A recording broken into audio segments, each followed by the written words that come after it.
During the French Revolution, freedom of speech was one of the most influential tactics that the liberals used to move France towards a new form of government. Once they achieved their goal, however, they began to censor speech and, in short, began working against one of the most important things they had worked hardest to ensure for this new and improved France. They began this movement with Marat and others involved in the printing press expressing their displeasure, helped create new constitutions like the Declaration of Rights of Man in 1789, and ultimately ended in a government whose people were much worse off than they were when they had begun. The French Revolution was caused by three major things that the people of France, especially Paris, were unhappy about. First was the monarchy. Louis XIV was an ineffective and corrupt king who caused a ton of unequal power throughout the French government. Secondly, the French government was incredibly in debt because of the 7-Year War and the American Revolution. They needed to tax their citizens. However, the richest class, the nobility, were exempt from taxes, and the poorest class were the people taxed the most. Even though there was no reason for the upper class and French nobility to not pay taxes, if you're not already paying taxes, then why would you want to start? This was one of the many special treatments that the poor in France were getting tired of. Finally, the Enlightenment also caused the French Revolution. It appealed to lower classes by challenging the natural right of kings and involved many of Rousseau's thoughts about the general good over a singular happiness. During the old French regime, there were only a few heavily censored newspapers. That kept people from hearing about bad thoughts about the government and the thoughts spreading and becoming popular. However, change was soon coming after the First Estates General Meeting since 1614 and 1789. After this meeting, the demand for newspapers and a general source of news for the whole population rose dramatically.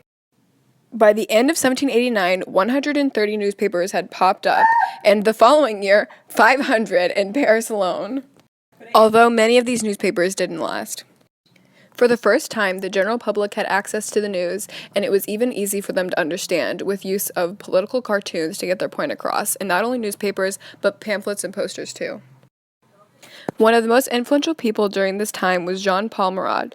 Marat was a fierce journalist who wanted new leaders and basic human rights for the people of France. Marat was one of the most radical of this time, and his views linked him with the Jacobins. Marat ultimately was murdered and became even more of a revolutionary icon than he had been before. Many declarations and constitutions were also written during this time, wanting change alongside the articles. In May of 1789, Cahiers des Doléances was a list of complaints from local electors to the king.